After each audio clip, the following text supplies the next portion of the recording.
is the random mix. Yes. So this time you get to pick anything you want. Just chuck it all in. Like I said, chuck everything in. I mean, to be honest, I think, was it yesterday you still had 10 choices for this category? No, it was 11, and then 11. And then I was chatting to a friend to try and whittle it down. She gave me a couple of extra ones, so it was 12, 13 by the end of it. Yeah. So, but I have like whittled it down to 3.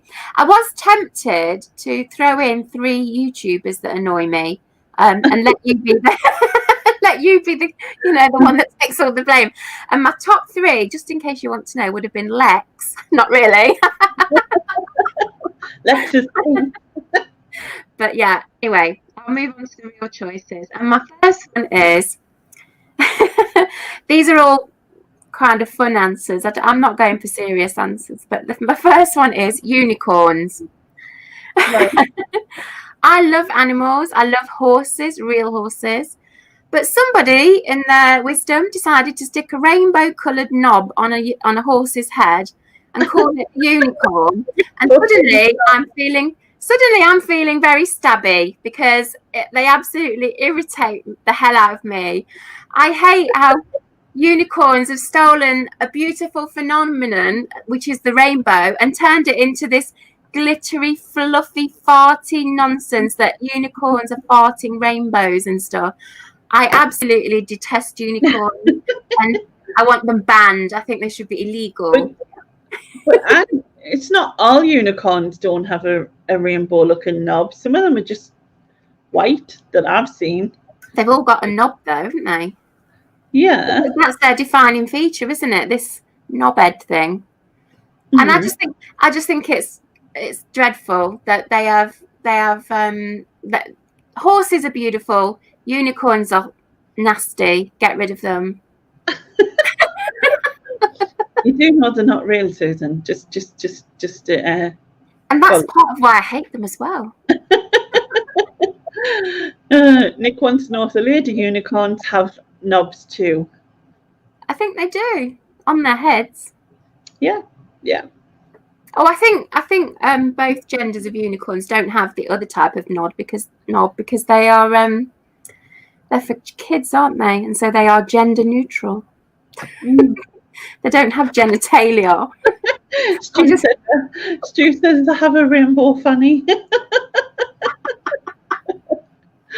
When my 2 nieces who are twins were young, they discovered I hated unicorns. Somebody told them because they love them.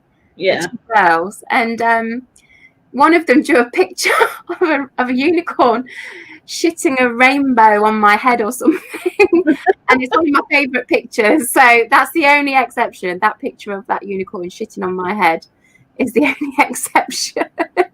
Right. But all other unicorns need to go in the Banish bin. Films. Which we got the first time, and then I was like, oh yeah, shit, there was films as well. Okay, first one is a Disney film, just the one Disney film. Not like Susan who goes for the whole lot.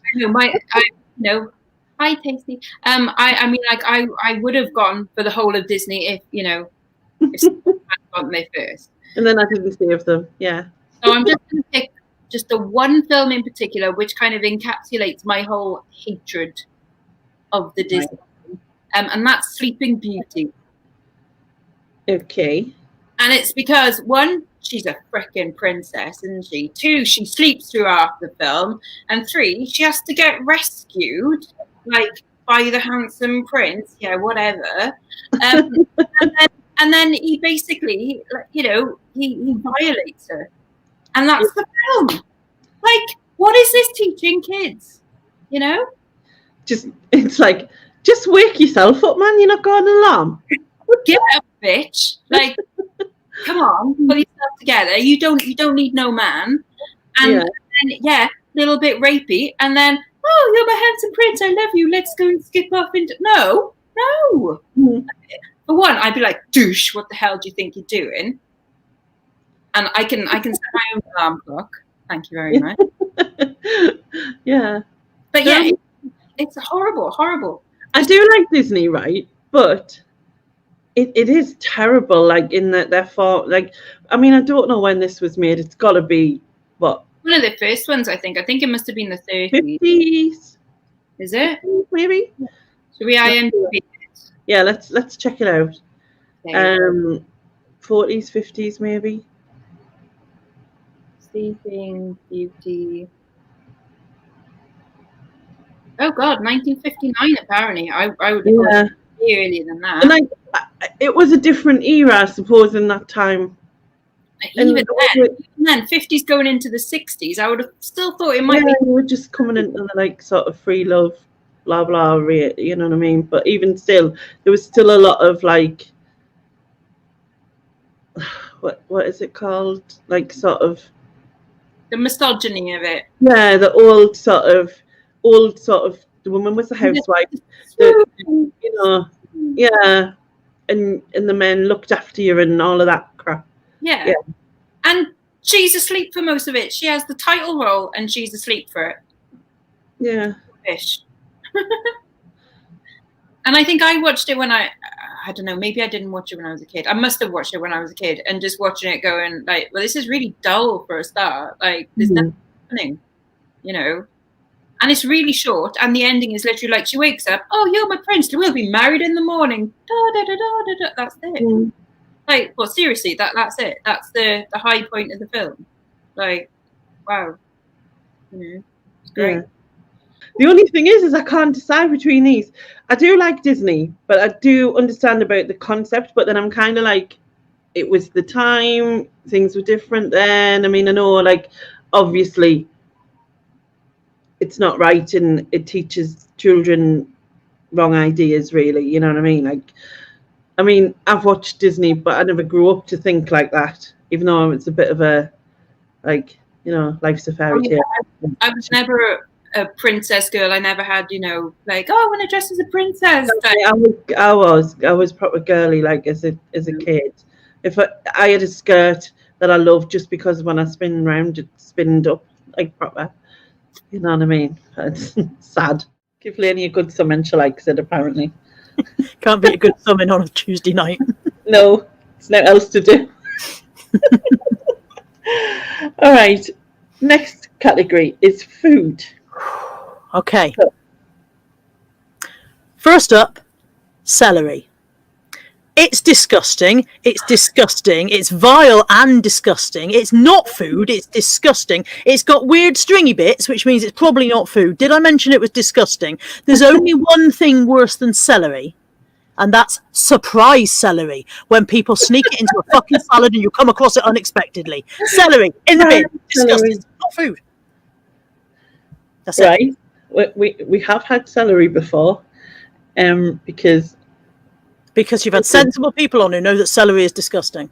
Well, I wouldn't call Susan sensible, like, but you know, I mean, she tries. I love you, really, Susan. Okay. Disgusting.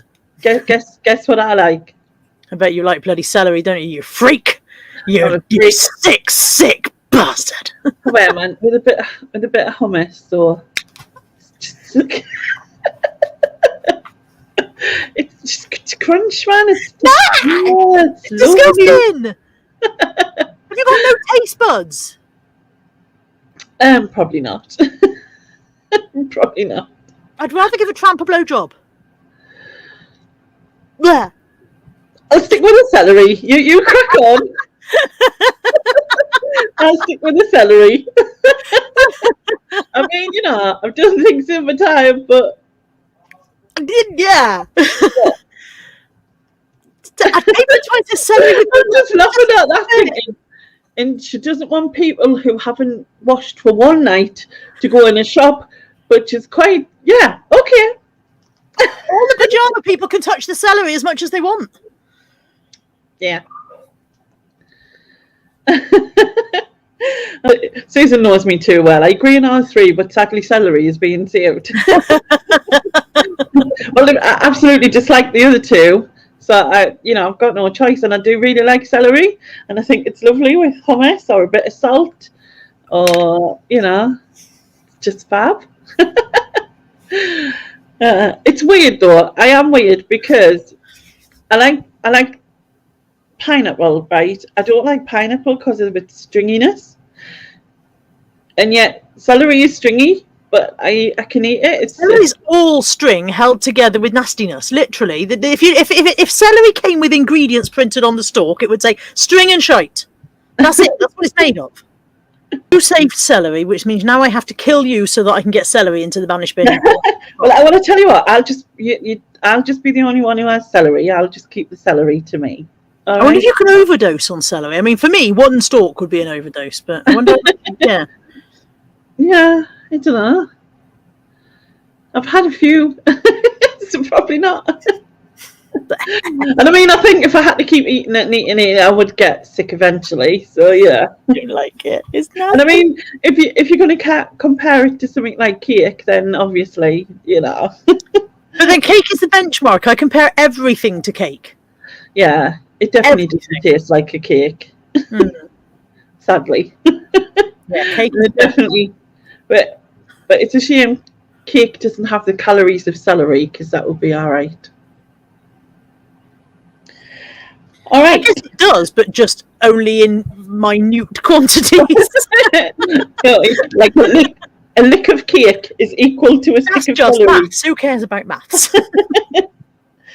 Although actually with Milo, it's more of a smell of it, and that's all I need. You know what I mean? Just smell it. There you go. Calories on. What do you mean you don't like cake, Jilly? Seriously? Is it? Can I ban like that? Is that something I can do? Next one is camel toe pants. Okay, wait a minute. You don't buy pants that are actually branded camel toe pants, all right? You can't. But some people wear them, right? And they, especially like latex. You know what do you call them? Spandex and all that stuff. Lycra and you know, like jogging. But the thing is, right? It's just that I'm trying to think of a way of saying this without it sounding. Some women's bits are more pronounced than other women's bits, right? So that have a look in the mirror before you go out, right? Because you'll soon see if it's acceptable to go out in public or not. You know what I mean? It's like if a man has I don't know, skinny jeans on, for instance, he might have more of a bulge than another man might because of his appendage. So therefore, how can a woman have the same issue if she's got more camel issues than another woman has? True. Just think of that. Kitan says, "Stop being a perv. Stop looking." Some Cherry says, "Front wedges." Front wedges. Yeah, it's like leggings, you know. It's something you don't purposely look. You can't help it sometimes. Yeah. You're just drawn in that direction. You don't actually look. Look at what Stu Mandry put. I'll have to read it because camel toe pants are known as mumblers around here. You can see the lips move, but you can't even want to see it. Yeah, exactly. Hi, Ashley. But yeah, not all the cracked up to be, according to John. Yeah, I suppose if someone was, you can't actually buy camel toe pants, right? It's not a thing. It's not, you know what I mean? If you're more blessed, I think you can, you know. I'm sure I saw somewhere that, like on Wish or AliExpress or something. I'm sure you can actually buy them with that. Yeah, but nobody buys them, surely. Well, you wouldn't have thought so, would you? I mean, have you seen some of the things Wish sell? Yeah, they're dodgy, aren't they? You know, very, very dodgy. I don't know why you would buy like designer camel toe pants. Really, you wouldn't. You wouldn't. Definitely wouldn't. Second one is sat navs. Well, they're incredibly helpful sometimes. A lot of the time, they take you down the wrong places. They tell you to turn when you don't need to turn yet, and sometimes they can be more unhelpful than they are helpful. do you not think that also are incredibly sarcastic when they speak to you? Or like especially if you do something wrong. I mean, I don't drive, but I've heard of the people. They've got this sort of voice that I don't know what it is. It's like I don't know. It's like turn left. You know what I mean? And it's just really sort of like you're getting told off or something. And we rely on them too much. You know. Yeah. What happened to the days when we could plan a route in a map, you know, and kind of memorize it and know where we were going? Yeah. I think it was like a Lee Evans thing I'd seen, and he was talking about them, and he said they always have incredibly sexy voices, like on sat navs and stuff. And why don't, if your wife had a voice like that and tell you to put the bin out, then you'd be like, yes, I will. You know what I mean? You like that's what they should. But most of the time, they can't pronounce things right. Like we've got a road just coming out of ours. It's called Wymondley Road. Turn left onto Wymondley Road. Wymondley. Wymondley Road. About the directions you were reading, the silent right. For years, I used to say, I've got glasses now, but for years I was telling Nick to go a silent right. And actually, it was saying to go slight right. Silent right. Silent right. And did he do as he told? Was he quiet? It was like, what are you talking about? No. No, I can see now. Put my glasses.